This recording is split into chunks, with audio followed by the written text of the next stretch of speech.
ಹರೇ ಶ್ರೀನಿವಾಸ. ಹರಿ ಶ್ರೀಂ ಶ್ರೀ ಗುರುಭ್ಯೋ ನಮಃ. ಇವತ್ತು ನಾವು ಶ್ರೀ ವಾದಿರಾಜ ಯತಿಕೃತ ವಿರಾಟ್ ಮೂರ್ತಿ ಧ್ಯಾನ ಈ ಒಂದು ಕೃತಿಯ ಒಂದು ಚಿಂತನೆಯನ್ನು, ಅರ್ಥಚಿಂತನೆಯನ್ನು ವಾದಿರಾಜರು ಶ್ರೀ ಹರಿವಾಯು ಗುರುಗಳು ಎಷ್ಟು ಮಾಡಿಸ್ತಾರೋ, ಶ್ರೀ ವಾದಿರಾಜ ಗುರುಭ್ಯೋ ನಮಃ ಶ್ರೀ ಎಷ್ಟು ಮಾಡಿಸ್ತಾರೋ, ಎಷ್ಟು ನಮಗೆ ಅರ್ಥಚಿಂತನೆಯನ್ನು ಕೊಡ್ತಾರೋ ಅಷ್ಟು ಅದನ್ನು ಚಿಂತನೆಯನ್ನು ಮಾಡೋಣ. ನಾಹಂಕರ್ತ ಹರಿಕರ್ತ, ಭಗವಂತ ನಿಂತು ನುಡಿಸ್ಬೇಕು ಅಷ್ಟೇ. ಅದ್ಭುತವಾದಂಥ ಕೃತಿ. ಇದನ್ನು ಯಾವುದೋ ಜನ್ಮದಲ್ಲಿ ಏನೋ ಒಂದು ಪುಣ್ಯ ಮಾಡಿದ್ದೀವಿ, ಅದರಿಂದ ಇದರ ಒಂದು ವಾದಿರಾಜರು ಮಾಡಿರೋವಂಥ, ವಾದಿರಾಜರು ನಮಗೆ ಕೊಟ್ಟಂಥ ಈ ವಿರಾಟ್ ಮೂರ್ತಿ ಧ್ಯಾನದ ಚಿಂತನೆ ಮಾಡಿಸ್ತಾ ಇದ್ದಾರೆ ಅಂತ ಹೇಳಿ ಶುರು ಮಾಡೋಣ. ಶ್ರೀ ವಾದಿರಾಜ ಗುರುಭ್ಯೋ ನಮಃ ಶ್ರೀ. ಶ್ರೀ ವಾದಿರಾಜ ಗುರುಭ್ಯೋ ನಮಃ ಶ್ರೀ. ಶ್ರೀ ವಾದಿರಾಜ ಗುರುಭ್ಯೋ ನಮಃ ಶ್ರೀ.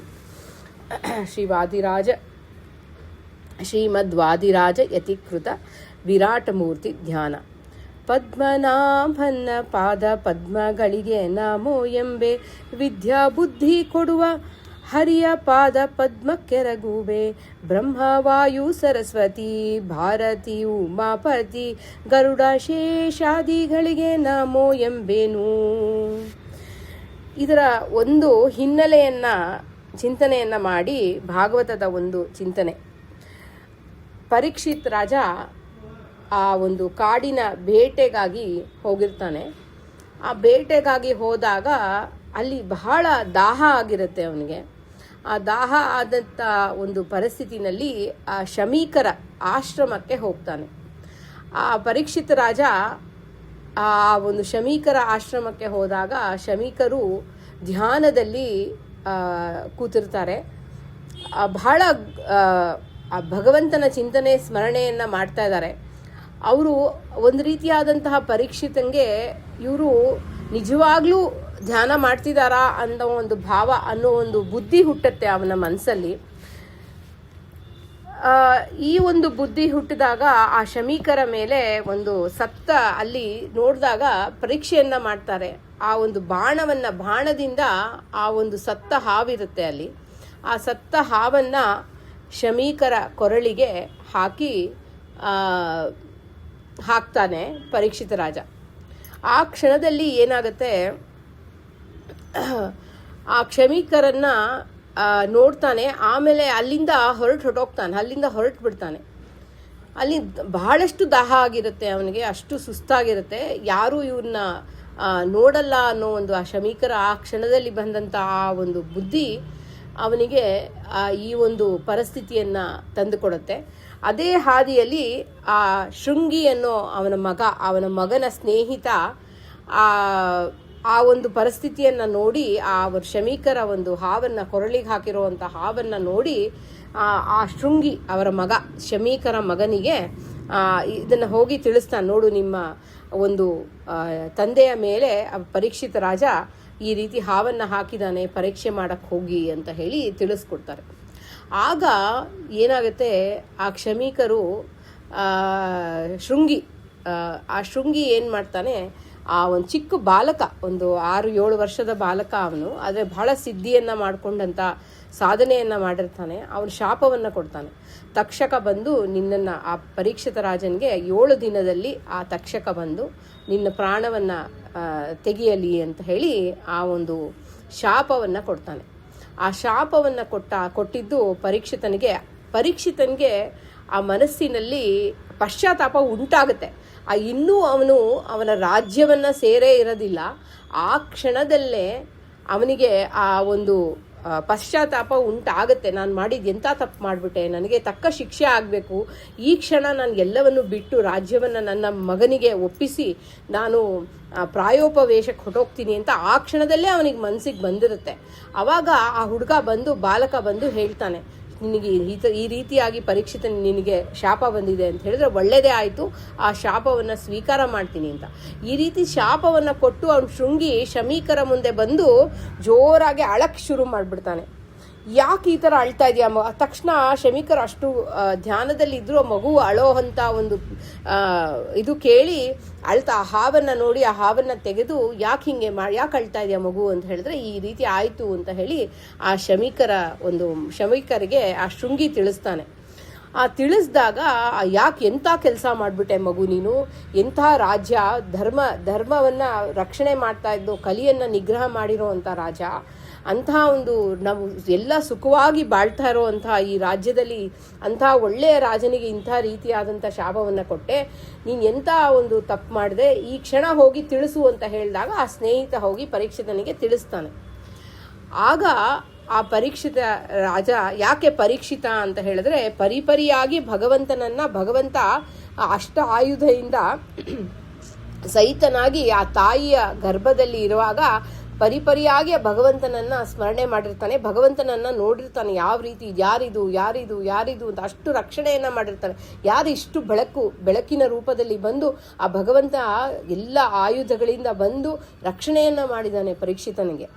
ಆ ರೀತಿ ರಕ್ಷಣೆ ಕೊಟ್ಟಂತಹ ಭಗವಂತನನ್ನ ಪರಿಪರಿಯಾಗಿ ನೋಡಿದಾಗ ವಿಷ್ಣುರಾತ ಅಂತಲೂ ಹೇಳಿ ಆ ಪರೀಕ್ಷಿತನಿಗೆ ಒಂದು ಹೆಸರು ವಿಷ್ಣುರಾತ ಅಂತ. ಆ ವಿಷ್ಣುರಾತ ಅಂತ ಹೇಳಿದ್ರೆ ಆ ಭಗವಂತನಿಂದ ರಕ್ಷಿಸಲ್ಪಟ್ಟವನು, ಅದಕ್ಕೆ ಅವನಿಗೆ ವಿಷ್ಣುರಾತ ಅಂತ ಪರೀಕ್ಷಿತನಿಗೆ ಹೆಸರು. ಭಗವಂತ ರಕ್ಷಣೆ ಮಾಡಿದ್ದಾನೆ ಗರ್ಭದಲ್ಲಿ ಅಂತ ಹೇಳಿ ಅಲ್ಲಿ ಅಷ್ಟು ಒಂದು ಅದ್ಭುತವಾದಂಥ ಒಳ್ಳೆಯ ರಾಜ ಅವನು. ಧರ್ಮವನ್ನು ರಕ್ಷಣೆಯನ್ನು ಮಾಡ್ತಾ ಇದ್ದ. ಆ ರೀತಿಯಾದಂಥ ರಾಜನಿಗೆ ನೀನು ಶಾಪ ಕೊಟ್ಟಿಯಲ್ಲ ಅಂತ ಶಮೀಕರು ಬೇಜಾರು ಮಾಡ್ಕೊಳ್ತಾರೆ, ಶೃಂಗಿಗೆ ಹೇಳ್ತಾರೆ. ಆವಾಗ ಪ್ರಾಯೋಪವೇಶಕ್ಕೆ ಆ ಪರೀಕ್ಷಿತ ರಾಜ ಕೂತ್ಕೊಳ್ತಾನೆ. ಆ ಪ್ರಾಯೋಪವೇಶಕ್ಕೆ ಕೂತಂಥ ಒಂದು ಜಾಗ ಗಂಗಾ ನದಿಯ ತೀರದಲ್ಲಿ. ಅಲ್ಲಿ ಆ ಎಲ್ಲ ಶ್ರೇಷ್ಠ ಜ್ಞಾನಿಗಳು, ಋಷಿಗಳು, ಅಲ್ಲಿ ಶುಕಮುನಿಗಳು ಬರ್ತಾರೆ. ಶುಕಮುನಿಗಳು ನೋಡಿ ಯಾವ ಜಾಗದಲ್ಲೂ 16 ವರ್ಷದ ತರುಣ ಹೇಗಿರ್ತಾನೋ ಹಾಗೆ ಇರ್ತಾ ಇದ್ರಂತೆ ಯಾರು ಶುಕಮುನಿಗಳು 16 ವರ್ಷ ಹೇಗೆ ಒಂದು ಎಳೆ ಬಾಲಕ ಹೇಗಿರ್ತಾನೆ, 16 ವರ್ಷದ ಒಂದು ಯೌವನದಲ್ಲಿ ಆ ಬಾಲಕನ ನೋಡಿದ್ರೆ ಹೇಗಿರುತ್ತೆ ಆ ರೀತಿ ಇರೋರಂತೆ. ಯಾವ ಒಂದು ಎಲ್ಲಿ ಹೋದರೂ ಆ ಶುಕಮುನಿಗಳು, ರುದ್ರಾಂಶರು, ಶುಕಮುನಿಗಳು ಎಲ್ಲೇ ಹೋಗ್ತಾ ಇದ್ರು ಬರೀ ಕೌಪೀನ ದಾರನ್ನ ಏನೂ ಇಲ್ಲ. ಆ ರೀತಿಯಾಗಿ ಅವರು ಬಂದಾಗ ಕೂಡ ಯಾವ ಹೆಣ್ಣು ನಾಚ್ಕೊಳ್ತಾ ಇರಲಿಲ್ವಂತೆ. ಯಾಕೆ ಅಂದರೆ ಅವರು ಹೆಣ್ಣು ಮಕ್ಕಳು ಹೇಳೋರಂತೆ, ಅವ್ರು ಯಾರ ಕಡೆನೂ ನೋಡ್ತಾ ಇರಲಿಲ್ಲ. ಅಷ್ಟೊಂದು ವೈರಾಗ್ಯ ರುದ್ರದೇವರಿಗೆ. ಅಂಥ ರುದ್ರದೇವರು ಅದರಿಂದ ಆ ಶುಕಮುನಿಗಳು ಅದರಿಂದ ಅಷ್ಟು ಅದ್ಭುತವಾದಂಥ ಜ್ಞಾನಿಗಳು. ಅವರು ಯಾವುದೇ ಒಂದು ಜಾಗದಲ್ಲಿ ಕೂಡ ಈ ಒಂದು ಹಸುವಿನ ಹಾಲನ್ನು ಕರಿತೀವಲ್ಲ, ಒಂದು ಸಲ ಆ ಕೆಚ್ಚಲಿಂದ ಹೀಗೆ ಹಾಲು ಕರೆದಷ್ಟು ಕ್ಷಣ ಮಾತ್ರನೇ ಇರೋರಂತೆ ಎಲ್ಲ ಕಡೆ. ಎಷ್ಟು ಹೌ ಮೆನಿ ಸೆಕೆಂಡ್ಸ್, ಒಂದು 20 ಸೆಕೆಂಡ್ಸ್ ಆಗುತ್ತಾ ಇಲ್ವಾ ಗೊತ್ತಿಲ್ಲ, ಒಂದು 15-20 ಸೆಕೆಂಡ್ಸ್ ಆಗುತ್ತೋ ಇಲ್ಲ, ಒಂದು ಸಲ ಹಿಂಗೆ ಕೆಚ್ಚಲಿನಿಂದ ಹಾಲು ಕರಿತೀವಲ್ಲ, ಆ ಕರಿಯೋಷ್ಟು ಕ್ಷಣ ಮಾತ್ರ ಒಂದು ಜಾಗದಲ್ಲಿ ಇರೋರಂತೆ.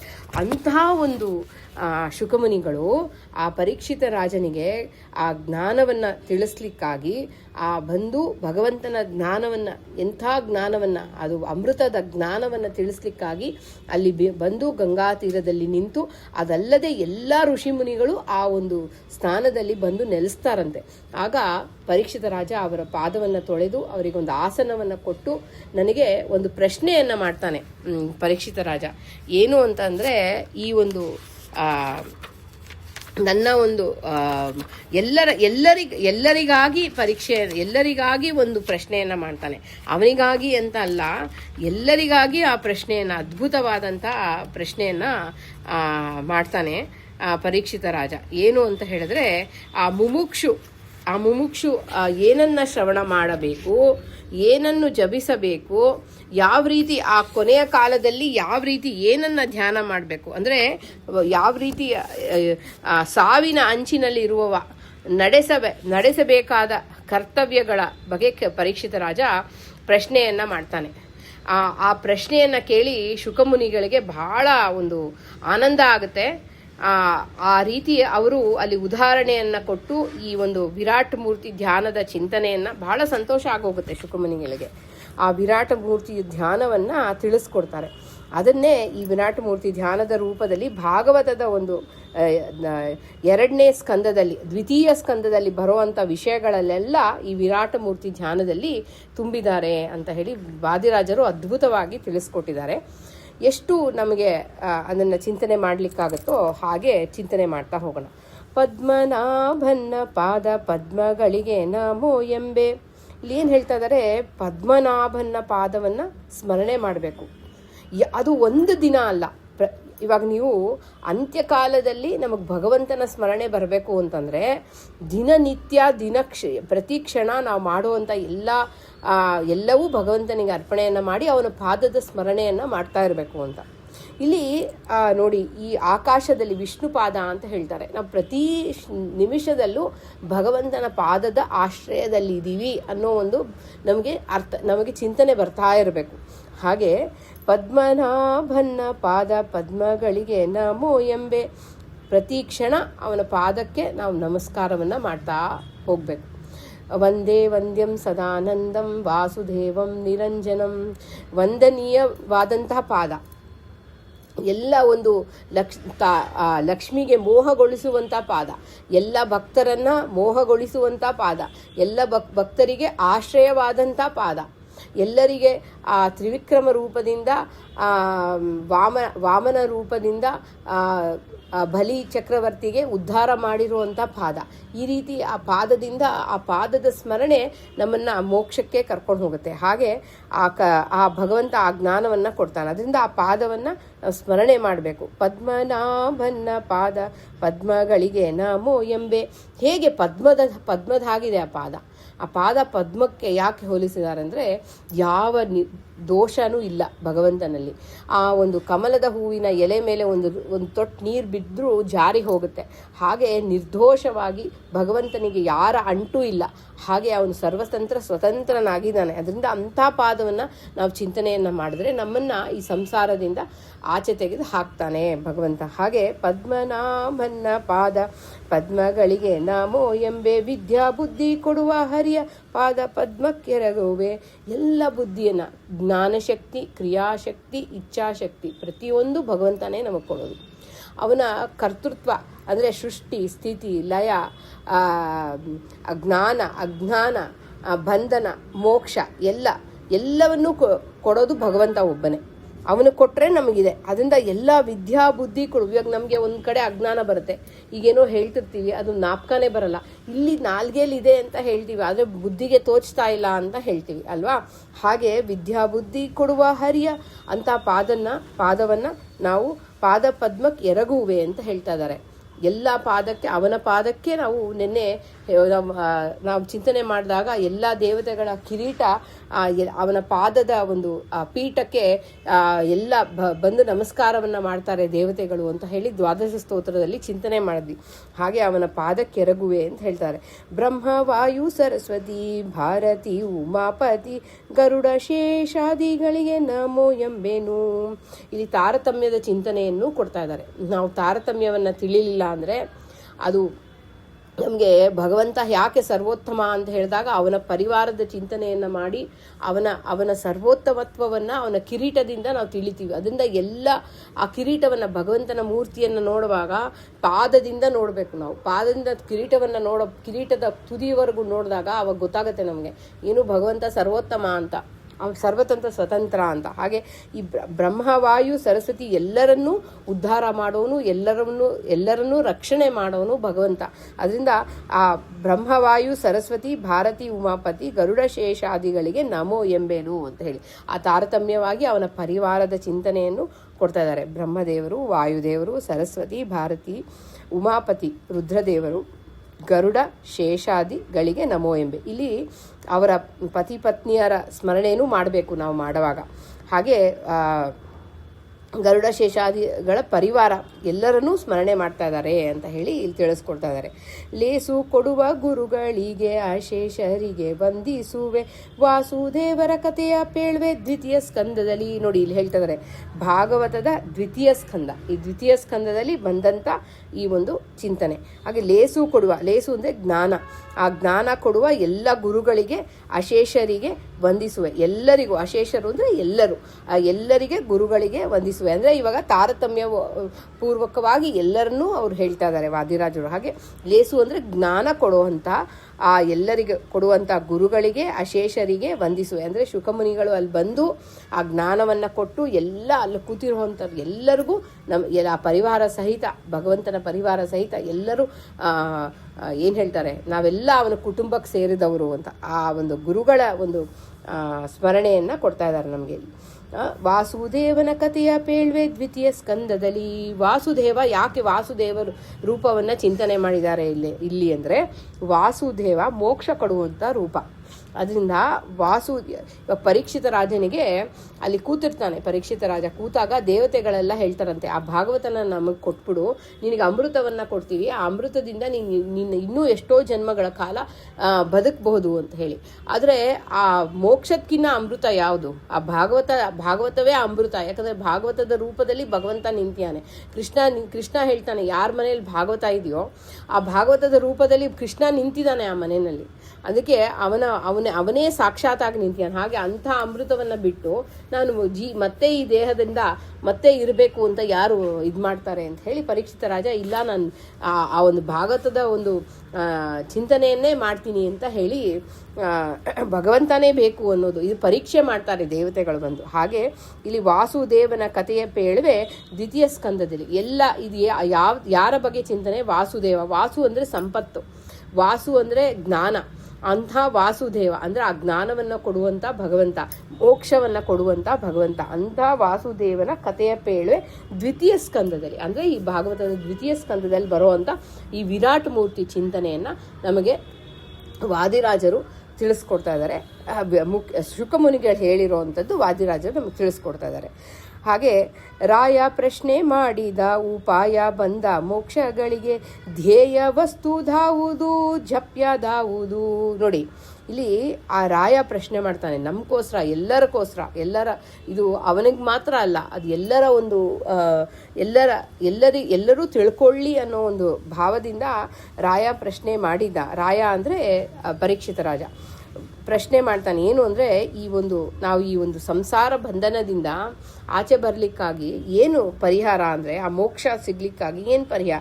ಧ್ಯೇಯ ವಸ್ತು ಭಗವಂತ. ಧ್ಯೇಯ ಅಂದರೆ ಧ್ಯಾನಕ್ಕೆ ತಂದಂಥ, ಧ್ಯಾನಕ್ಕೆ ಆಮೇಲೆ ಜ್ಞಾನಕ್ಕೆ ಧ್ಯೇಯ ಎಲ್ಲರಲ್ಲೂ ಅವನು ಎಲ್ಲರಿಗೂ ಆಶ್ರಯನಾದವನು, ತಿಳಿಲೇಬೇಕಾದವನು ಯಾರು?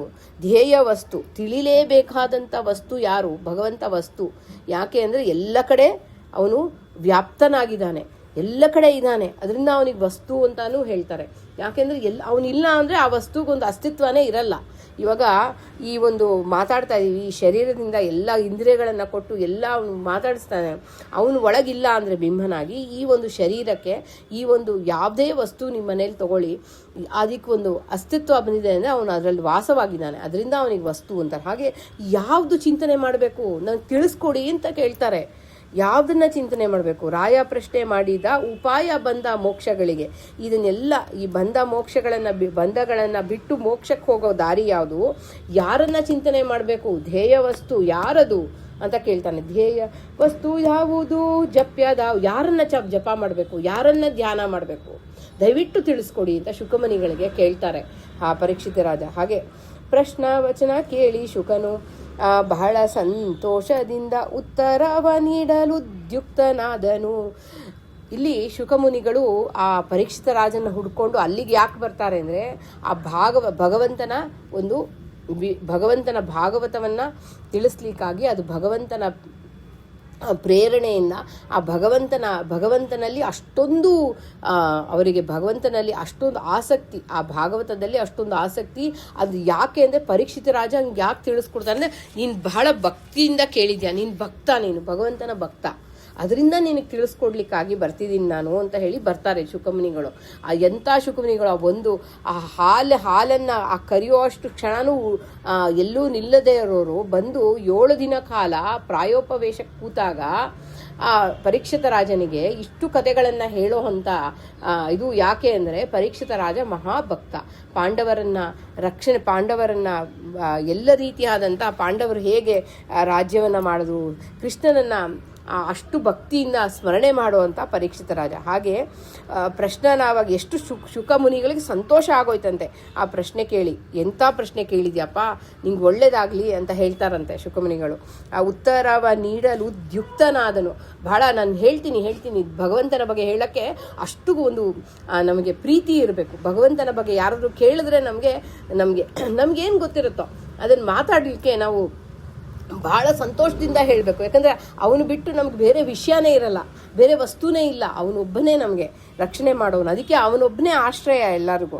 ಹಾಗೆ ಅಷ್ಟು ಒಂದು ನೀಡಲು ಉದ್ಯುಕ್ತನಾದನು. ಅಣುರೂಪಿ ಪರಮಾತ್ಮ ಗುಣಗಳ ನರಿಯದೆ ಗೃಹಸ್ಥರಿಗೆ ಇಲ್ಲೇನು ಹೇಳ್ತಾರೆ, ಭಗವಂತ ಅಣು ಆಗಿದ್ದಾನೆ, ಮಹತ್ತಾಗಿದ್ದಾನೆ. ಅಂತಹ ಒಂದು ಪರಮಾತ್ಮ, ಪರ ಎಲ್ಲ ಪರ ಅಂದರೆ ಎಲ್ಲರೂ ಅವನಲ್ಲಿ ಆಶ್ರಯವನ್ನು ಹೊಂದಿರುವಂಥ ಆತ್ಮನಾಗಿದ್ದಾನೆ. ಎಲ್ಲರಲ್ಲೂ ಆತ್ಮನಾಗಿ ಭಗವಂತ ನಿಂತಿದ್ದಾನೆ. ಹಾಗೆ ಅಂಥ ಗುಣಗಳನ್ನು ಅರಿಯದೆ ಗೃಹಸ್ಥರು ಏನು ಮಾಡ್ತಾರೆ, ಎಲ್ಲ ಒಂದು ಕರ್ಮಗಳಿಗೆ ಗೃಹಸ್ಥರಿಗೆ ಅವರು ಉದ್ಧಾರ ಆಗಲಿ ಅಂತ ಎಲ್ಲರಿಗಾಗಲಿ ಕೇಳಿರುವಂಥ ಪ್ರಶ್ನೆ. ಇದನ್ನು ನಾನು ಖಂಡಿತ ನಿನಗೆ ಹೇಳ್ತೀನಿ. ಆ ಗೃಹಸ್ಥ ಕರ್ಮಗಳಿಗೆ ಗೃಹಸ್ಥರಿಗೆ, ನಾವು ಗೃಹಸ್ಥರು ನಾವು ಎಲ್ಲ ಸಂಸಾರದಲ್ಲಿ ಇರೋರಿಗೆ ಇದನ್ನೆಲ್ಲ ತಿಳಿಸ್ಕೊಟ್ಟು ನಮ್ಮನ್ನು ಉದ್ಧಾರ ಮಾಡಲಿಕ್ಕಾಗಿ ಶುಕಮುನಿಗಳು ಇದನ್ನು ಹೇಳ್ತಾ ಇದ್ದಾರೆ. ಕೇಳಬೇಕಾದ ವಸ್ತುಗಳಿಗೆ ಸಾರಭೂತನಾದ ಪರಕೆ ಪರಮಾತ್ಮ ಪರರಿಗೆ ಸಂಭೂತ. ನೋಡಿ, ಕೇಳಬೇಕಾದ ವಸ್ತು, ಅವನು ಕೇಳಲೇಬೇಕಾದ ವಸ್ತು, ಅವನು ಧ್ಯೇಯ ಗಮ್ಯ ಆಗಿದ್ದಾನೆ. ಅವನನ್ನು ತಿಳಿಲೇಬೇಕು, ಅವನನ್ನೇ ನಾವು ಆಶ್ರಯವನ್ನು ಹೊಂದಲೇಬೇಕು. ಅದರಿಂದ ಕೇಳಬೇಕಾದ ವಸ್ತು ಯಾರು ಅಂದರೆ ಆ ಭಗವಂತ. ಅಂತ ಶ್ರೀಹರಿಯ ಸಾರಭೂತನಾದ ಭಗವಂತ ಸಾರಭೂತ, ಅವನು ಅಸಾರ ಅನ್ನೋದೇ ಇಲ್ಲ. ನಾನು ನಿಮ್ಗೆ ಹೇಳಿದ್ದೀನಿ ಯಾವಾಗ ಸಾರ ಏನು ಅಸಾರ ಏನು ಅಂತ ಹೇಳಿದ್ದೀನಿ. ಶುದ್ಧವಾದಂಥ ಒಂದು ರೂಪ, ಆ ಸಾರ ರೂಪನಾಗಿ ಭಗವಂತ ಇದ್ದಾನೆ, ಅವನನ್ನೇ ತಿಳಿಬೇಕಾಗಿರುತ್ತೆ. ಹಾಗೆ ಪರಕೆ ಪರಮಾತ್ಮ ಪರರಿಗೆ ಸಂಭೂತ. ಎಲ್ಲ ರೀತಿಯಾದಂಥ ಅವನು ಎಲ್ಲ ಒಂದು ಅವನ ಅವತಾರಗಳ ಒಂದು ಲೀಲೆ, ಅವನು ತಗೊಂಡಂಥ ಒಂದೊಂದು ರೂಪಗಳ ಲೀಲೆ, ಅವನು ಅನಂತ ರೂಪಗಳನ್ನು ತಗೊಂಡಿದ್ದಾನೆ. ಆಮೇಲೆ ಆ ಪರಮಾತ್ಮ ಎಲ್ಲರಿಗೂ ಆಶ್ರಯನಾಗಿದ್ದಾನೆ. ಅದರಿಂದ ಅಂಥ ಒಂದು ಭಗವಂತನ ಚಿಂತನೆಯನ್ನು ಹೇಳ್ತೀನಿ. ಪರೋಪಕಾರ ಪುಣ್ಯ ಶ್ಲೋಕ ಇಂಥ ಪ್ರಶ್ನೆಯನ್ನು ಹೇಳಲಿಕ್ಕೆ ಅತ್ಯವಶ್ಯಕವಾದದ್ದು. ಏನಂತ ಹೇಳ್ತಾರೆ, ಪರೋಪಕಾರ. ಇವಾಗ ಪರೀಕ್ಷಿತ ರಾಜ ಏನು ಮಾಡ್ದ, ಪರೋಪಕಾರವನ್ನು ಮಾಡ್ದ ಆ ಪ್ರಶ್ನೆಯನ್ನು ಕೇಳಿ. ಪರೋಪಕಾರ ಪುಣ್ಯ ಶ್ಲೋಕ ಇಂಥ ಪ್ರಶ್ನವನ್ನು ಹೇಳಲಿಕ್ಕೆ ಅತ್ಯವಶ್ಯಕವಾದದ್ದು. ಅಂದರೆ ಆ ಪ್ರಶ್ನೆ ಕೇಳಿರೋದು ನಮಗಲ್ಲ, ಆದರೆ ಆ ಪ್ರಶ್ನೆಯನ್ನು ಕೇಳಿರೋದು ಎಲ್ಲರಿಗೂ, ಭಾಗವತದ ಬಗ್ಗೆ ಎಲ್ಲರೂ ತಿಳಿಲಿ, ಎಲ್ಲರಿಗೂ ಉದ್ಧಾರ ಆಗಲಿ, ಗೃಹಸ್ಥರು ಎಲ್ಲರೂ ಉದ್ಧಾರ ಆಗಲಿ. ಭಾಗವತ ಅನ್ನೋದು ಮಹಾಭಾರತ ಸ್ವಲ್ಪ ಕಠಿಣ, ಅದರಲ್ಲಿ ಬಹಳ ಒಂದು ಕೇಳಬೇಕಾದ. ಭಾಗವತ ಯಾಕೆ ಕೊಟ್ಟಿದ್ದಾರೆ ಅಂದರೆ ಭಾಗವತದಿಂದ ಎಲ್ಲರೂ ಕೇಳಿ ಒಳ್ಳೇದಾಗಲಿ, ಉದ್ಧಾರ ಆಗಲಿ ಅಂತ ಹೇಳಿ ಅಂತಹ ಒಂದು ಒಳ್ಳೆ ಅವಶ್ಯಕವಾಗಿ ಎಲ್ಲರೂ ಕೇಳಲೇಬೇಕು ಅಂತ ಹೇಳಿ. ಆ ಭಾಗವತವನ್ನು ಕೇಳುವಾಗ ಮನಸ್ಸು ನಿರ್ಮಲವಾಗಿರುತ್ತೆ. ದಿನನಿತ್ಯ ಭಾಗವತವನ್ನು ನಾವು ಚಿಂತನೆ ಮಾಡಲೇಬೇಕು. ಶ್ರೀಮದ್ ಭಾಗವತ ಕ್ಷೋಯಂ ಪ್ರತ್ಯಕ್ಷ ಕೃಷ್ಣ ಏವ ಹಿ ಸ್ವೀಕೃತೋಷಿ ಮಯಾನಾಥ ಮುಖ್ಯರ್ಥಂ ಭವಸಾಗರೆ ಮನೋರಥೋ ಮದೀಯೋಂ ಸಫಲ ಸರ್ವಥಾತ್ವಯ ನಿರ್ವಿಘ್ನೇನ ಕರ್ತವ್ಯೋ ದಾಸೋಹಂ ತವ ಕೇಶವ ಅಂತ. ಇದು ಭಾಗವತದ ಒಂದು ಸಣ್ಣ ಶ್ಲೋಕ. ಈ ಶ್ಲೋಕವನ್ನು ನಾವು ದಿನನಿತ್ಯ ಹೇಳಲೇಬೇಕು. ಅದೇ ರೀತಿ ನಮಗೆ ರಾಮಾಯಣದಲ್ಲೂ ಒಂದು ಶ್ಲೋಕ ಇದೆ. ಪೂರ್ವಂ ರಾಮ ತಪೋವನಾಧಿಗಮನಂ ಹತ್ವಂ ಮೃಗ ಕಂಚನಂ ವೈದೇಹಿ ಹರಣಂ ಜಟಾಯು ಮರಣಂ ಸುಗ್ರೀವ ಸಂಭಾಷಣಂ ವಾಲಿ ನಿಗ್ರಹಣಂ ಸಮುದ್ರ ತರಣಂ ಲಂಕಾಪುರ ನಿದಾಹನಂ ಪಾಶ್ಚಾತ್ ರಾವಣ ಕುಂಭಕರ್ಣ ಹನುಮಾನ್ ಎತ್ತದ್ವಿ ರಾಮಾಯಣಂ. ಇದು ನಮ್ಮ ಯಜಮಾನರು ಹೇಳ್ಕೊಟ್ಟಿದ್ದು ನನಗೆ. ಇದನ್ನ ಅವರ ತಾತ ಅವರಿಗೆ ಹೇಳ್ಕೊಟ್ಟಿದ್ದು ಸಣ್ಣ ವಯಸ್ಸಲ್ಲಿ. ಸೊ ಇದು ರಾಮಾಯಣದ ಇಡೀ ರಾಮಾಯಣ ಒಂದು ಭಾಗವತ ಒಂದು ಶ್ಲೋಕದಲ್ಲಿ ಮಾಡಿ ನಮಗೆ ಕೊಟ್ಟಿರುವಂಥದ್ದು. ಹಾಗೆ ಇದನ್ನೆಲ್ಲ ನಾವು ಚಿಂತನೆ ಮಾಡಲೇಬೇಕು ಅಂತ ಹೇಳ್ತಾರೆ. ನಿದ್ರೆ ಭಾಗದಿಂದ ಅರ್ಧ ಆಯುಸ್ಸು ಹೋಯಿತು, ಹಗಲು ಹೋಯಿತು ವ್ಯರ್ಥ ಉದರಂಭರಣದಲ್ಲಿ. ನಿದ್ರೆ ಭಾಗ ನೋಡಿ, ಆ ನಿದ್ದೆನಲ್ಲೂ ನಾವು ಭಗವಂತನ ಚಿಂತನೆಯನ್ನು ಮಾಡಬೇಕು. ಏನು ಅಂತ ಹೇಳಿದ್ರೆ, ಯಾವಾಗ ಎಚ್ಚರ ಆಗುತ್ತೋ, ಶ್ರೀಮದ್ ಆಚಾರ್ಯರು ಅದೇ ಹೇಳೋದು, ನಿದ್ದೆ ಬಂದಾಗ ನಿದ್ದೆ ಮಾಡಿ ಎಚ್ಚರ ಆಗಿದ ತಕ್ಷಣ ಮತ್ತೆ ಓದಕ್ಕೆ ಶುರು ಮಾಡಬೇಕಂತೆ. ಆ ರೀತಿ ಓದಬೇಕು ಅಂತ ಹೇಳ್ತಾರೆ. ಆ ರೀತಿ ಜ್ಞಾನ ಸಂಪಾದನೆ ಮಾಡ್ತಾ ಇರಬೇಕು. ನೀವು ಏನೇ ಕರ್ತವ್ಯವನ್ನು ಮಾಡ್ತಾ ಇರಿ, ಯಾವುದೇ ಕರ್ತವ್ಯವನ್ನು ಮಾಡ್ತಾ ಇದ್ರು ಕೂಡ ನೀವು ಜ್ಞಾನ ಸಂಪಾದನೆ ನಿಮ್ಮಲ್ಲಿ ಒಂದು part of your day has to be ಖಂಡಿತ ನೀವು ಅದನ್ನು ನೀವು ಒಂದು ಅರ್ಧ ಗಂಟೆ ಇಲ್ಲ 1 ಗಂಟೆ ನೀವು ಭಗವಂತನ ಜ್ಞಾನವನ್ನು ಸಂಪಾದನೆ ಮಾಡಲೇಬೇಕು. ಯಾಕೆ ಅಂದರೆ ನಮ್ಮ ಅರ್ಧ ಭಾಗ ನಿದ್ದೆಗೆ ಹೊಟ್ಟೋಗುತ್ತೆ, ಸುಮಾರು ಒಂದು 8 to 10 hours ನಿದ್ದೆಗೆ ಹೊಟ್ಟೋಗುತ್ತೆ. ಅದಾದಮೇಲೆ ಎಲ್ಲ ಹಗಲು ಹೋಯಿತು ವ್ಯರ್ಥ ಉದರಂಭರಣದಲ್ಲಿ, ಅಂದರೆ ನಮ್ಮ ಒಂದು ಹೊಟ್ಟೆ ತುಂಬಿಸ್ಕೊಳ್ಳೋಕ್ಕಾಗಿ ನಾವು ಮಾಡುವಂಥ ಲೌಕಿಕವಾದಂಥ ಉದ್ಯೋಗ ಇರುತ್ತೆ. ಆ ಲೌಕಿಕವಾದಂಥ ಉದ್ಯೋಗದಲ್ಲಿ ಅರ್ಧ ನಮ್ಮ ಆಯಸ್ಸು ಹೊಟ್ಟೋಗುತ್ತೆ. ಹೀಗೆ ಅದನ್ನೇ ಹೇಳ್ತಾ ಇದ್ದಾರೆ ವಾದಿರಾಜರು, ನಿದ್ರೆ ಭಾಗದಿಂದ ಅರ್ಧ ಆಯುಸ್ಸು ಹೋಯಿತು. ಅದಕ್ಕೆ ಇಲ್ಲಿ ಪದ್ಮನಾಭನ ನಾವು ನಿದ್ದೆ ಭಾಗ ಅಂದರೆ ನಿದ್ದೆ ಮಾಡುವಾಗ ಭಗವಂತನಿಗೆ ನಿನಗೆ ನಮಸ್ಕಾರ ಅಂತ ಚಿಂತನೆ ಮಾಡಬೇಕು, ಪದ್ಮನಾಭ ರೂಪವನ್ನು ಚಿಂತನೆ ಮಾಡಬೇಕು ಅಂತ ಹೇಳ್ತಾರೆ. ಹಾಗೆ ನಿದ್ರೆ ಭಾಗದಿಂದ ಅರ್ಧ ಆಯುಸ್ಸು ಹೋಯಿತು, ಹಗಲು ಹೋಯಿತು ವ್ಯರ್ಥ ಉದರಂಭರಣದಲ್ಲಿ, ತನಗೆ ದೈನ್ಯ ತಂದು ಕೊಡುವ ದೇಹ ಪಥ್ಯ ದಾರದಲ್ಲಿ ಆಸಕ್ತನಾಗಿ ಇರೋದು ಕಂಡು ಕಾಣದೀಹನು. ಅಂದರೆ ಏನಾಗುತ್ತೆ, ತನಗೆ ದೈನ್ಯ ತಂದು ಕೊಡುವ ಅಂದರೆ ಏನಾಗುತ್ತೆ, ಆ ಒಂದು ತನಗೆ ದುಃಖವನ್ನು ತಂದುಕೊಡುತ್ತೆ. ಏನು, ಯಾವಾಗೂ ಈ ಲೌಕಿಕವಾದಂಥ ಆ ಒಂದು ದೇಹ ಪಥ್ಯ ದಾರ, ಈ ದೇಹದ ಬಗ್ಗೆ ಚಿಂತೆ, ಆಮೇಲೆ ಮಗ, ಹೆಂಡತಿ, ಪತ್ನಿ, ಮತ್ತು ಇದೆಲ್ಲ ಒಂದು ಅದರಲ್ಲೇ ಆಸಕ್ತರಾಗಿರೋದು ಕಂಡು ಕಾಣದಿಹನು. ಆ ಭಗವಂತನ ಧ್ಯಾನನೇ ನಾವು ಮಾಡೋದಿಲ್ಲ, ಆ ಭಗವಂತನ ಸ್ಮರಣೆಗೆ ಹೋಗೋದಿಲ್ಲ. ಯಾವಾಗೂ ಆ ಒಂದು ನಮಗೆ ಒಂದು ಏನು ಹೇಳೋದು, ಒಂದು ರೀತಿಯಾದಂಥ ದೈನ್ಯತೆ, ಒಂಥರ ಆ ಒಂದು ಪರಿಸ್ಥಿತಿ ತಂದುಬಿಡುತ್ತೆ ನಮಗೆ. ಭಗವಂತನ ಸ್ಮರಣೆನೇ ಬರೋದಿಲ್ಲ. ಎಲ್ಲ ರೀತಿಯಾದಂಥ ಮೋಹ, ಆ ಮೋಹದಿಂದ ಆ ಮಕ್ಕಳ ಮೇಲೆ ಮೋಹ, ಗಂಡನ ಮೇಲೆ ಮೋಹ, ಎಲ್ಲ ನಮ್ಮ ಬಳಗರ ಮೇಲೆ ಮೋಹ, ಅವರಿಲ್ಲ ಅಂದರೆ ನಾವು ಇರೋದೇ ಇಲ್ಲ ಅನ್ನೋ ಹಾಗೆ ಹಾಗೆ ನಮ್ಮ ಮನಸ್ಸಲ್ಲಿ ಆ ಮೋಹ ಅವೆಲ್ಲ ಭಗವಂತನೇ ಹಾಕೋದು. ಆದರೆ ಅವನಲ್ಲಿ ನಾವು ಕೇಳ್ಕೋಬೇಕಂತ, ಇದನ್ನು ಬಿಡಿಸು ಅಂತ. ನಮಗೆ ಎಚ್ಚರ ಬಂದಾಗೆಲ್ಲ ನಮ್ಮ ಕರ್ಮವನ್ನು ಸಮರ್ಪಣೆಯನ್ನು ಮಾಡ್ತಾ ಅದನ್ನು ನಾವು ಕೇಳ್ಕೋಬೇಕು. ಇವಾಗ ನಮ್ಮಿಂದ ನಾವು ಏನೂ ಸಾಧ್ಯ ಇಲ್ಲ. ನಮ್ಮಿಂದ ಇವಾಗ ಒಂದು ಏನೋ ಒಂದು ನಮಗೆ ಒಂದು ಯಾವುದೋ ಒಂದು ನಮ್ಮಲ್ಲಿ ಒಂದು ಕೆಟ್ಟ ಗುಣ ಇದೆ ಅಂತ ಹೇಳಿದ್ರೆ, ಆ ಗುಣ ನಾನೇ ನನ್ನಿಂದಾನೇ ಸಾಧ್ಯ ಅದು ಬಿಡ್ತೀನಿ ಅಂತ ಹೇಳಿದ್ರೆ ಸಾಧ್ಯ ಇಲ್ಲ. ಅದಕ್ಕೆ ಈ ಒಂದು ಮ್ಯಾನಿಫೆಸ್ಟೇಷನ್ ಅಂತ ಹೇಳ್ತಾರಲ್ಲ, ಇವಾಗೆಲ್ಲ ಏನೋ ಹೇಳ್ತಾರೆ, ಅದರಿಂದ ಆ ರೀತಿಯಾಗಿ ನಾವು ದಿನನಿತ್ಯ ಅವನಿಂದಲೇ ಕೇಳ್ಕೋಬೇಕು. ಬಿಂಬನಾಗಿ ನನ್ನ ಕರ್ಮಾನುಸಾರ ಈ ಒಂದು ನನಗೆ ಗುಣವನ್ನು ಕೊಟ್ಟಿದ್ಯಾ, ಇದು ಬಿಡಿಸು. ಇವಾಗ ಕೆಲವು ಸಲ ನಮಗೆ ಸುಮ್ಮನೆ ಕೋಪ ಬರುತ್ತೆ, ಇದು ಒಂದು ಕೆಟ್ಟ ಗುಣ ಇರಬಹುದು, ಇಲ್ಲ ಏನೋ ಒಂದು ತಿನ್ನೋ ಚಪಲ ಇರುತ್ತೆ, ಏನು ಮಾಡಿದ್ರು ಅದು ತಿಂದೇ ಇರೋಕ್ಕೆ ಆಗೋದಿಲ್ಲ. ಇವಾಗ ನಾವು ಕೆಟ್ಟ ಅಭ್ಯಾಸಕ್ಕೂ ಬಿದ್ದಿರ್ತೀವಿ ಒಂದೊಂದ್ಸಲ. ಆ ರೀತಿ ಕಾಫಿ ಕುಡಿಯೋದೊಂದು ಸಣ್ಣ ಚಪಲ ಇರುತ್ತೆ, ಆ ಕಾಫಿ ನಮಗೆ ಬಿಡೋಕ್ಕೆ ಆಗೋದಿಲ್ಲ. ಹಾಗೆ ನಾವೇ ಬಿಡ್ತೀವಿ ಅಂತ ಹೇಳಿದ್ರೆ ಅದು ಖಂಡಿತ ಸಾಧ್ಯ ಇಲ್ಲ. ಹಾಗೆ ಆ ಭಗವಂತನ ಮೇಲೆ ನಾವು ಮೊರೆ ಹೋಗಬೇಕು, ನೀ ಕೇಳ್ಕೋಬೇಕು, ನಂಗೆ ಬಿಡಿಸು, ನನಗೆ ಇದು ಬೇಡ, ನನ್ನನ್ನು ಉದ್ಧಾರ ಮಾಡು, ಇದರಿಂದ ಬಿಡಿಸು ಅಂತ ಕೇಳ್ಕೋಬೇಕು. ಹಾಗೆ ಬಿಡಿಸಿ ಅವನು ಮಾಡ್ತಾನೆ, ಖಂಡಿತ ಮಾಡ್ತಾನೆ. ಅವನಷ್ಟು ಕರುಣಾಳು ಅವನು. ನಾವು ಒಂದು ಹೆಜ್ಜೆ ಮುಂದೆ ಇಟ್ಟರೆ, ಆ ಒಂದು ತ್ಯಾಗಕ್ಕೆ ಒಂದು ಹೆಜ್ಜೆ ಮುಂದೆ ಇಟ್ಟರೆ ಅವನು ಖಂಡಿತ ಅದನ್ನು ಮಾಡಿಸ್ತಾನೆ. ಹಾಗೆ ತನಗೆ ದೈನ್ಯ ತಂದು ಕೊಡುವ ದೇಹ ಪಥ್ಯ ದಾರರಲ್ಲಿ ಹೆಂಡತಿ, ಮಕ್ಕಳು, ಇವರಲ್ಲೆಲ್ಲ ಆಸಕ್ತನಾಗಿ ಇರೋದು ಕಂಡು ಕಾಣದೀಹನು. ಭಗವಂತ ಕಾಣಿಸಲ್ಲ. ಅವನು ಇದರಲ್ಲೇ ಮುಳುಗಿ ಹೋಗಿದ್ರೆ ಭಗವಂತ ಹೇಗೆ ಕಾಣಿಸ್ತಾನೆ? ಅದರಿಂದ ಅರ್ಧ ಆಯುಸ್ ನಮ್ಮಲ್ಲಿ ಇದರಲ್ಲೇ ಕಳೆದೋಗುತ್ತೆ. ಅದನ್ನು ಬಿಡಿ ಅಂತ ಹೇಳಿ ತಿಳಿಸ್ಕೊಡ್ತದೆ. ಸರ್ವಂತರ್ಯಾಮಿ ಸರ್ವೈಶ್ವರ್ಯ ಸಂಪನ್ನ ಸರ್ವರಿಗೆ ಬಂದ ಮೋಕ್ಷದ ಕಾರಣ. ಭಗವಂತ ಸರ್ವರ ಅಂತರ್ಯಾಮಿ ಆಗಿದ್ದಾನೆ.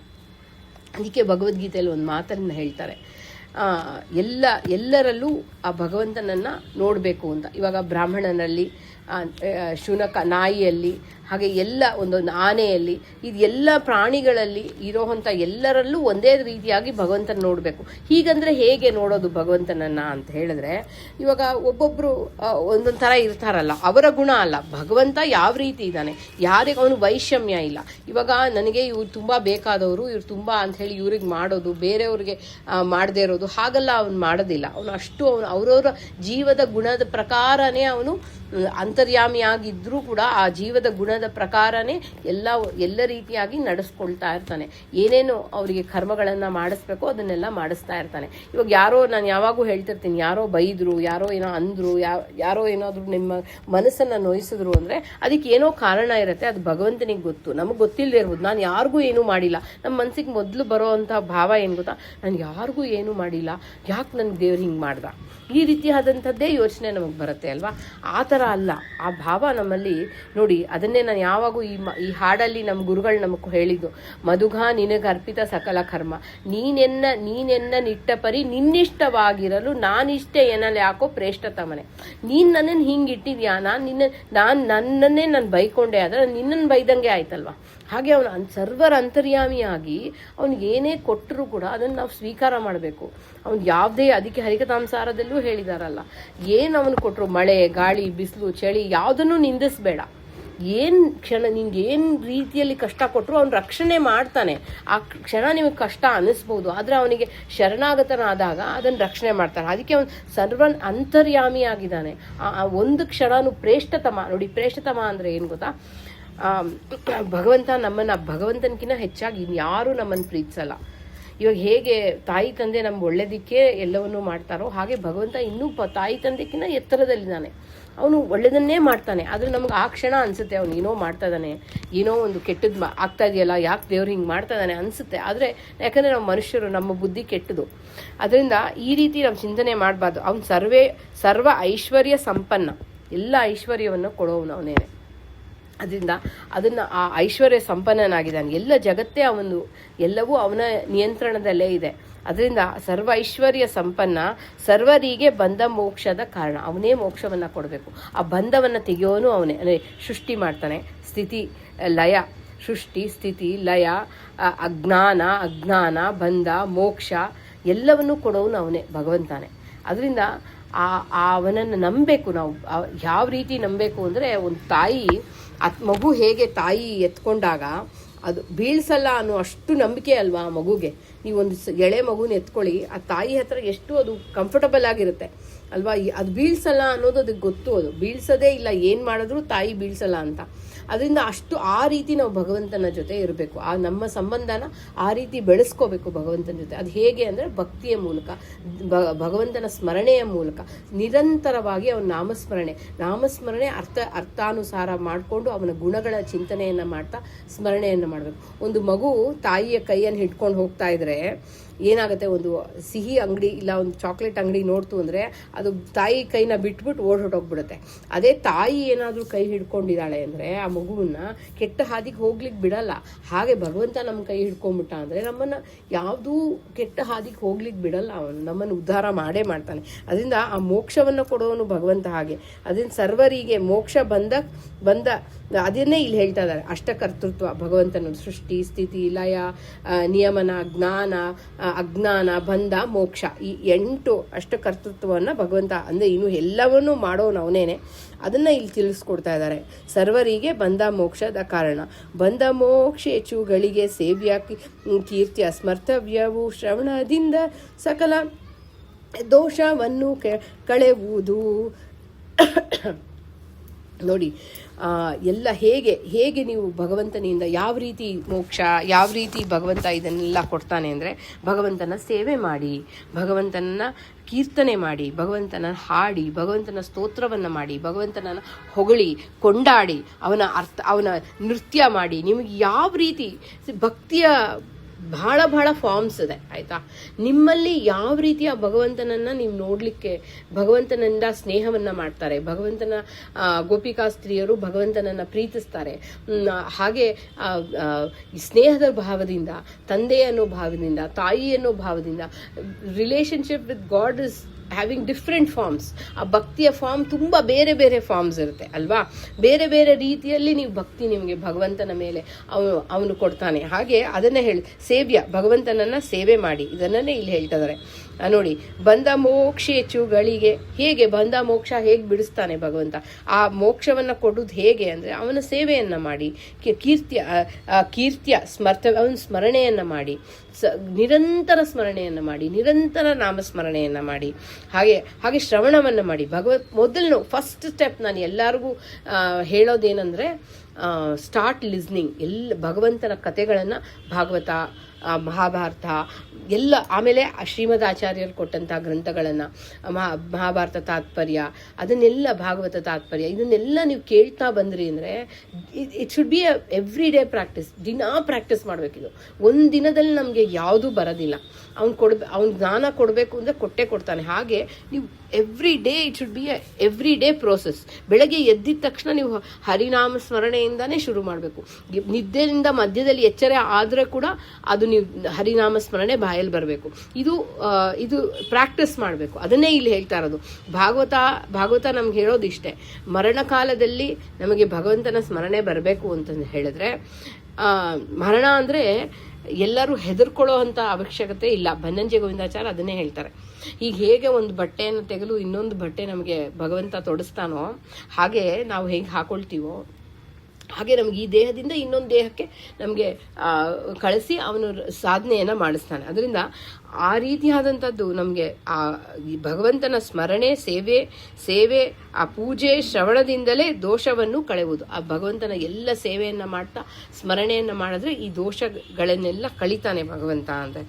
ಹರಿಯ ಅನುಗ್ರಹವಿಲ್ಲದೆ ಹುಟ್ಟು ಬಂದ ಹೋಗ ಅದು ನೋಡಿ, ಹರಿಯ ಅನುಗ್ರಹವಿಲ್ಲದೆ ಹುಟ್ಟು ಬಂದ ಹೋಗೋದು ಹೇಗೆ ಬರಲ್ಲ ನಮಗೆ. ನೋಡಿ, ಇವತ್ತು ನಮ್ಮ ತಂದೆಗೆ ನಾನು ಇವತ್ತು ಅದನ್ನೇ ಹೇಳ್ತಿದ್ದೆ, ಬಹಳ ಬೇಜಾರು ಮಾಡ್ಕೊಳ್ತಾರೆ, ಮಗ ಮಾತಾಡ್ಸಲ್ಲ, ಮಗ ಮಾಡಲ್ಲ, ಈ ಥರ ಅನ್ನೋ ಒಂದು ಭಾವ ಅವರಿಗಲ್ಲಿ ತುಂಬ ಬರುತ್ತೆ.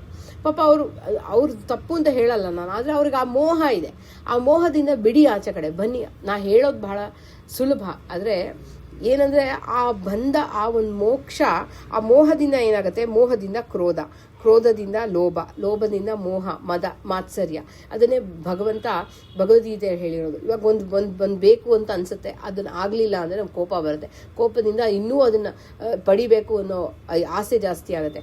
ಮೋಹ, ಹಾಗೆ ಮೋಹದಿಂದ ಮದ, ಮಾತ್ಸರ್ಯ ಇದೆಲ್ಲ ಬಂದು ಕೊನೆಗೆ ದ್ವೇಷದ ರೂಪದಲ್ಲಿ ಆ ಮನುಷ್ಯ ಯಾವ ಮಟ್ಟಕ್ಕಾದ್ರೂ ಹೋಗುವಂಥ ಪರಿಸ್ಥಿತಿ ಬಂದ್ಬಿಡುತ್ತೆ. ಅಲ್ಲಿವರೆಗೂ ಹೋಗಬೇಡಿ. ಅದರಿಂದ ಆ ಒಂದು ಎಲ್ಲದಕ್ಕೂ ಹರಿಯ ಅನುಗ್ರಹ ಬೇಕು. ಅದಕ್ಕೆ ಆ ಅನುಗ್ರಹವಿಲ್ಲದೆ ಹುಟ್ಟು ಬಂದ ಹೋಗೋದು. ಅದಕ್ಕೆ ಆ ಬಂಧನ ಬಿಡಿಸ್ಬೇಕು ಅಂದರೆ ಕೃಷ್ಣ ಹೇಳ್ತಾನೆ, ಯಾವುದೇ ಕರ್ಮದಲ್ಲಿ ನೀವು ಏನೇ ಕರ್ಮ ಮಾಡಿ ಆ ಕರ್ಮದ ಒಂದು ಅಂಟು ನಮಗೆ ಬರಬಾರ್ದು. ಅಂದರೆ ಇವಾಗ ನನ್ನ ಮಗುಗೆ ನಾನೇನೋ ಒಂದು ಆಹಾರವನ್ನು ತಿನ್ನಿಸ್ತೀನಿ, ಊಟವನ್ನು ತಿನ್ನಿಸ್ತೀನಿ, ಅದು ನನ್ನ ಮಗು ಅಂತ ನಾವು ಊಟ ಮಾಡಿಸ್ತೀವಲ್ವಾ, ಆ ಒಂದು ಮೋಹ ಬೇಡ ಅಂತ. ಇವಾಗ ಯಾರಿಗೋ ಒಂದು ದಾನ ಮಾಡಿದ್ವಿ, ಇದು ನಾನು ಕೊಟ್ಟಿದ್ದಲ್ಲ, ಭಗವಂತ ನನಗೆ ಕೊಟ್ಟರೆ ತಾನೇ ನಾನು ಕೊಡೋಕ್ಕಾಗೋದು. ಇವಾಗ ಒಬ್ರಿಗೆ ಯಾರಿಗಾದ್ರು ಕೊಟ್ಟರೆ ತಾನೇ, ನಿಮ್ಮ ಕೈಯಲ್ಲಿ ಕೊಟ್ಟರೆ ತಾನೇ ನೀವು ಇನ್ನೊಬ್ರಿಗೆ ಕೊಡೋಕ್ಕಾಗೋದು. ಅದು ನೀವೇ ನಿಮ್ಮ ಮನಸ್ಸಲ್ಲಿ ಅನಿಸ್ಬೋದು, ಸಂಪಾದನೆ ನಾನೇ ಮಾಡಿದ್ನಲ್ಲ. ಆ ಸಂಪಾದನೆ ಮಾಡಲಿಕ್ಕೂ ದಾರಿ ಮಾಡಿಕೊಟ್ಟವ್ನು ಯಾರು? ಈ ಪ್ರಶ್ನೆ ಹೀಗೆ ಮಾಡ್ತಾ ಇದ್ರೆ ಇದು ಯಾವುದೂ ನಿಮ್ಮಿಂದ ಆಗಿಲ್ಲ, ಇದೆಲ್ಲವೂ ಭಗವಂತ ಮಾಡಿಸಿರೋದ್ರಿಂದಾನೇ ಆಗಿರೋದು ಅಲ್ವಾ.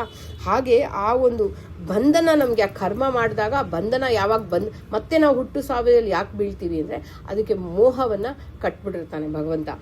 ಅದನ್ನು ಬಿಡಿಸು ನೀನು ಅಂತ ಕೇಳ್ಕೋಬೇಕು. ಒಂದು ಮೋಹ ಅಂದರೆ ಆ ಮಗ ಅನ್ನೋ ಮೋಹ, ಎಲ್ಲ ರೀತಿಯಾದಂತಹ ಮೋಹ ನಮ್ಮಲ್ಲಿ ಎಷ್ಟು ಆಳವಾಗಿರುತ್ತೆ ಅಂದರೆ, ಇವರಿಲ್ಲ ಅಂದರೆ ನಾವು ಎಷ್ಟೋ ಜನ ನೋಡಿದ್ದೀವಿ, ಸೂಸೈಡಲ್ ಫೀಲಿಂಗ್ಸ್ ಬರುತ್ತೆ. ಯಾರಾದರೂ ಆತ್ಮೀಯರು ಹೋಗ್ಬಿಟ್ರೆ ಅದೆಲ್ಲ ನಾವು ಏನಾದ್ರು ಮಾಡ್ಕೊಂಬೋಣ, ನಮ್ಗೆ ಬದುಕಕ್ಕೆ ಆಗ್ತಾ ಇಲ್ಲ ಅನ್ನೋ ಹೆಲ್ಪ್ಲೆಸ್ನೆಸ್, ನಮಗೇನು ಮಾಡೋಕ್ಕಾಗ್ತಿಲ್ಲ, ಎಷ್ಟು ಹೆಲ್ಪ್ಲೆಸ್ನೆಸ್ ಸಿಚುವೇಶನ್ಸ್ ನಮ್ಗೆ ಬರುತ್ತೆ ನೋಡಿ.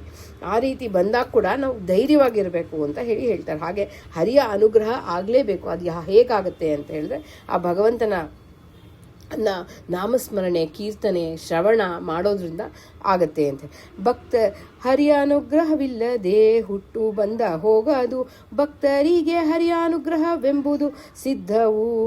ಶಾಸ್ತ್ರ, ತತ್ವಜ್ಞಾನ, ಯೋಗ ನಿಷ್ಠೆ ಉಳ್ಳವರಿಗೆ ಜನ್ಮ ಸಫಲವಾಗುವುದು ಹರಿಯ ಸ್ಮರಣೆಯಿಂದ. ಎಲ್ಲ ಆ ಜ್ಞಾನ, ಶಾಸ್ತ್ರ, ತತ್ವಜ್ಞಾನ, ಯೋಗ ನಿಷ್ಠೆ ಉಳ್ಳವರಿಗೆ ಅಂದರೆ ಯಾರು ಅದನ್ನು ಮೋಕ್ಷದಲ್ಲಿದ್ದಾರೆ, ಆ ಮೋಕ್ಷದ ಹಾದಿಯಲ್ಲಿದ್ದಾರೆ, ಇವರಿಗೆಲ್ಲರಿಗೂ ಭಗವಂತನ ಸ್ಮರಣೆಯಿಂದನೇ ಎಲ್ಲವೂ ಕೊಟ್ಟಿರುವಂಥದ್ದು. ನಿಷ್ಠೆ ಉಳ್ಳವರಿಗೆ ತಿಳಿಲೇಬೇಕು. ಆ ಶಾಸ್ತ್ರ, ತತ್ವ, ಜ್ಞಾನ, ಯೋಗ ನಿಷ್ಠೆ ಉಳ್ಳವರಿಗೆ ಅಂದರೆ ಯತಿಗಳು, ಜ್ಞಾನಿಗಳು, ಇವರಿಗೆಲ್ಲ ಆ ಜನ್ಮ ಸಫಲವಾಗುವುದು ಹರಿಯ ಸ್ಮರಣೆಯಿಂದ. ಆ ಹರಿಯ ಸ್ಮರಣೆಯಿಂದನೇ ನೀವು ನೋಡಿ, ದಾಸರನ್ನು ತಗೊಳ್ಳಿ, ಇವರೆಲ್ಲ ಅಪರೋಕ್ಷ ಜ್ಞಾನಿಗಳು. ಅಪರೋಕ್ಷ ಆಗೋದ ಮೇಲೂ ಕೂಡ ಅವರು ಹೆಚ್ಚಿನ ಸಾಧನೆಯನ್ನು ಮಾಡ್ಕೊಳ್ತಾರೆ. ಯಾಕೆ ಅಂದರೆ ಮೋಕ್ಷದಲ್ಲಿ ಹೆಚ್ಚಿನ ಆನಂದಕ್ಕಾಗಿ.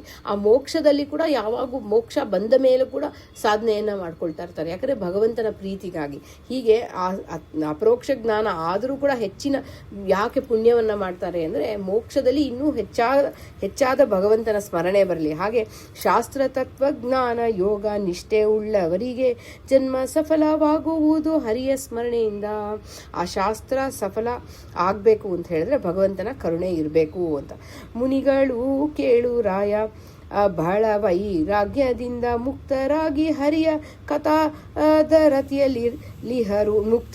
ಮುನಿಗಳು ಕೇಳು ರಾಯ, ಮುನಿಗಳು ವೈರಾಗ್ಯದಿಂದ ಮುಕ್ತರಾಗಿ, ಅಂದರೆ ಅಪರೋಕ್ಷ ಜ್ಞಾನಿಗಳಾಗಿ ಅವರು ಆಲ್ಮೋಸ್ಟ್ ಮುಕ್ತಿಯ ಸ್ಟೇಜಲ್ಲಿ ಇರ್ತಾರೆ ಅವರು. ಆದರೂ ಯಾಕೆ ಸಾಧನೆ ಮಾಡ್ಕೊಳ್ತಾರಂದರೆ ಆ ಭಗವಂತನ ಹರಿಯ ಕಥಾದಲ್ಲಿ ರತಿಯ, ಅಂದರೆ ಈ ಮೋಕ್ಷದಲ್ಲೂ ಎಲ್ಲ ಜ್ಞಾನಿಗಳು ಆ ಮೋಕ್ಷದಲ್ಲೂ ಭಗವಂತನ ಶ್ರವಣವನ್ನು ಮಾಡ್ತಾ ಇರ್ತಾರೆ, ಕಥಾಶ್ರವಣವನ್ನು ಮಾಡ್ತಾ ಇರ್ತಾರೆ ಅಂತ. ಮುನಿಗಳು ಕೇಳು ರಾಯ ಬಹಳ ವೈರಾಗ್ಯದಿಂದ ಮುಕ್ತರಾಗಿ ಹರಿಯ ಕಥಾದ ರತಿಯಲ್ಲಿ ಮುಕ್ತರಾಗಿ ಕೂಡ ಅವರು ಕತೆ ಯಾಕೆ ಅಂದರೆ ಆ ಮೋಕ್ಷದಲ್ಲೂ ಹೆಚ್ಚಿನ ಆನಂದಕ್ಕಾಗಿ. ಏನು ಆನಂದ ಅಂದರೆ ಲೌಕಿಕವಾದಂತಹ ಆನಂದ ಅಲ್ಲ, ಭಗವಂತನ ಕಾಣೋದೇ ಆನಂದ, ಭಗವಂತನ ನೋಡೋದೇ ಆನಂದ, ಭಗವಂತನ ಸ್ತೋತ್ರ ಮಾಡೋದೇ ಆನಂದ. ಆ ಆನಂದದಲ್ಲಿ ಅವರು ಇರ್ತಾರೆ ಅಂತ. ದ್ವಾಪರ ಯುಗದಲ್ಲಿ ಕೃಷ್ಣಾವತಾರ ಮೊದಲು ಕೃಷ್ಣ ದ್ವೈಪಾಯನರಿಂದ ಈ ಭಾಗವತ ಓದಿದೆ. ಇಲ್ಲೇನು ಹೇಳ್ತಾರಂದರೆ ಇಲ್ಲಿ ಕೃಷ್ಣ ದ್ವೈಪ ಯಾರಿಂದ, ಶುಕಮುನಿಗಳು ಹೇಳ್ತಾರೆ ಯಾರಿಂದ ನಾನು ಕಲಿತೆ ಈ ಭಾಗವತ, ಯಾರಿಂದ ತಿಳಿದೆ ಅಂದರೆ ಕೃಷ್ಣಾವತಾರಕ್ಕಿಂತ ಮುಂಚೆ, ಅಂದರೆ ಧೃತರಾಷ್ಟ್ರ ಹುಟ್ಟೋಕಿನ ಮುಂಚೆನೇ ಕೃಷ್ಣ ದ್ವೈಪಾಯನರು ಅಂದರೆ ವೇದವ್ಯಾಸರಿಂದ ಹುಟ್ಟಿ ಬಂದಂಥ ಶುಕಮುನಿಗಳು ರುದ್ರಾಂಶರು, ಅವರು ಈ ಒಂದು ಭಾಗವತವನ್ನು ನಾನು ಓದಿದೆ ಅಂತ ಹೇಳಿ. ಆಕೆ ಅಷ್ಟು ಪ್ರೀತಿ ಅವ್ರಿಗೆ, ಅಷ್ಟು ಒಲವು ಭಗವಂತನ ಮೇಲೆ, ಅಷ್ಟು ಒಲವು ತಿಳಿಬೇಕು ಅಂತ ಹೇಳಿ ತಿಳಿದೆ ಅಂತ ಹೇಳಿ ಹೇಳ್ತಾರೆ. ಕೃಷ್ಣ ದ್ವೈಪಾಯನರು ಅಂದರೆ ಅವರು ವೇದವ್ಯಾಸರು ಅಂತ ಹೇಳ್ತಾರೆ. ಎಷ್ಟು ಓದಿದೆ ರಾಯ ಅಷ್ಟು ನಿನಗೆ ಹೇಳುವೇನು, ಭಕ್ತ ಶ್ರೇಷ್ಠನೆಂದು ತಿಳಿದು ಮಹಾಭಕ್ತಿಯಿಂದಲೇ. ನೀನು ಭಕ್ತ ಶ್ರೇಷ್ಠ, ಅದರಿಂದ ನಿನಗೆ ಹೇಳ್ತೀನಿ ನಾನು. ಎಷ್ಟು ಓದಿದೆ ರಾಯ ಅಷ್ಟು ನಿನಗೆ ಹೇಳುವೇನು, ನಿನಗೆ ತಿಳಿಸ್ಕೊಡ್ತೀನಿ ನಾನು. ನನಗೆಷ್ಟು ಅಂದರೆ ಎಷ್ಟು ಜ್ಞಾನ ಅಲ್ವಾ ಶುಕಮುನಿಗಳಿಗೆ. ಆ ಭಕ್ತಿ ಶ್ರೇಷ್ಠನೆಂದು, ನೀನು ಭಕ್ತ ಶ್ರೇಷ್ಠನೆಂದು ನಿನಗೆ ತಿಳಿದು ಮಹಾಭಕ್ತಿ ಎಂಥ ಶಾಸ್ತ್ರ ಭಕ್ತಿಯಲ್ಲಿ ಹರಿರತಿ ಹುಟ್ಟುವುದು ಆ ಶಾಸ್ತ್ರ ಹೇಳುವೆ ಆಲಸ್ಯವಿಲ್ಲದೆ. ಎಂಥ ಶಾಸ್ತ್ರ ಭಕ್ತಿಯಲ್ಲಿ ಹರಿರತಿ ಹುಟ್ಟುವುದು ಆ ಶಾಸ್ತ್ರ ಹೇಳುವೆ ಆಲಸ್ಯವಿಲ್ಲದೆ, ಒಂಚೂರು ಆಲಸ್ಯವಿಲ್ಲದೆ. ಯಾವ ಶಾಸ್ತ್ರ ಭಕ್ತಿಯಿಂದ, ಯಾವ ಶಾಸ್ತ್ರ ಕೇಳೋದ್ರಿಂದ, ಯಾವ ಒಂದು ಶಾಸ್ತ್ರ, ಯಾವ ವಸ್ತುವನ್ನು ತಿಳಿಬೇಕು ಅಂದರೆ ಭಗವಂತ ಹರಿಯನ್ನು ತಿಳಿಬೇಕು. ಅಂಥ ಹರಿಯ ಯಾವ ಒಂದು ಶಾಸ್ತ್ರ ಕೇಳೋದ್ರಿಂದ ಭಗವಂತನಲ್ಲಿ ಪ್ರೀತಿ ಹುಟ್ಟುತ್ತೆ. ಅಂಥ ಒಂದು ಭಾಗವತವನ್ನು ಹೇಳ್ತೀನಿ ಅಂತ ಅದಾರ ಇಲ್ಲಿ ಶುಕಮುನಿಗಳು. ಇವಾಗ ನಮಗೆ ಭಗವಂತನಲ್ಲಿ ಪ್ರೀತಿ ಹೇಗೆ ಬರಬೇಕು? ಇವಾಗ ಯಾರೋ ಒಬ್ಬ ಮನುಷ್ಯನ ಬಗ್ಗೆ ನಾವು ತಿಳ್ಕೊಬೇಕು ಅಂತ ಹೇಳಿದ್ರೆ ಮೊದಲು ಅವನನ್ನು ನೋಡಿದ್ರೆ ಆಗಲ್ಲ. ನೋಡೋಕ್ಕಿಂತ ಮುಂಚೆ ಅವನ ಬಗ್ಗೆ ಯಾರೋದಿಂದ ಕೇಳ್ತೀವಿ, ಇವನು ತುಂಬ ಒಳ್ಳೆಯವನು, ಇವನು ಹಿಂಗೆ ಅಂತ ನಾವು ಅವನ ಗುಣಗಳನ್ನೆಲ್ಲ ಕೇಳಿದ್ಮೇಲೆ ಅವನನ್ನು ಮತ್ತೆ ನೋಡಿ ಅವನ ಪರಿಚಯ ಮಾಡಿಕೊಂಡು ಅವನಲ್ಲಿ ನಾವು ಇನ್ನೂ ಹೆಚ್ಚಾದ ಒಂದು ಅವನ ಜೊತೆ ಒಡನಾಡಿದಾಗ ಆಗೇನಾಗುತ್ತೆ, ನಮ್ಗೆ ಇನ್ನೂ ಹೆಚ್ಚಿನ ಅವನಲ್ಲಿ ಆ ಒಂದು ಮನುಷ್ಯನಲ್ಲಿ ನಮಗೆ ಪ್ರೀತಿ ಉಂಟಾಗುತ್ತೆ. ಅದೇ ರೀತಿ ಇಲ್ಲಿ ಆ ಭಾಗವತದ ಮೂಲಕ, ಅವನ ಶಾಸ್ತ್ರದ ಮೂಲಕ ಭಗವಂತನನ್ನು ತಿಳಿದಾಗ ನಮ್ಗೆ ಭಗವಂತನಲ್ಲಿ ಪ್ರೀತಿ ಬರುತ್ತೆ. ಅವನು ಏನು ಮಾಡಿದ್ರು ಒಳ್ಳೇದಕ್ಕೆ ಮಾಡ್ತಾ ಇದ್ದಾನೆ ಅನ್ನೋ ಒಂದು ಹೆಚ್ಚಾದ ನಂಬಿಕೆ ಬರುತ್ತೆ.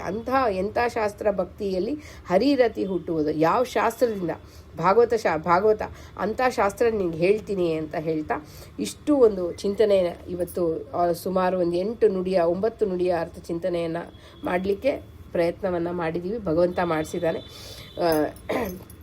ನಾಳೆ ಮತ್ತಿನ್ನಷ್ಟು ನುಡಿಗಳ ಅರ್ಥ ಚಿಂತನೆಯನ್ನು ಮಾಡ್ತಾ ಹೋಗೋಣ. ಇದನ್ನು ಸಮರ್ಪಣೆಯನ್ನು ಮಾಡೋಣ. ಇವತ್ತು ಭಾರತೀಯ ರಮಣ ಮುಖ್ಯ ಪ್ರಾಣಾಂತರ್ಗತ ಬಿಂಬಮೂರ್ತಿ ಪ್ರೇರಣಾ ಬಿಂಬಮೂರ್ತಿ ಪ್ರೀತ್ಯರ್ಥಂ ಶ್ರೀಕೃಷ್ಣ ಅರ್ಪಣಮಸ್ತು. ಹರೇ ಶ್ರೀನಿವಾಸ.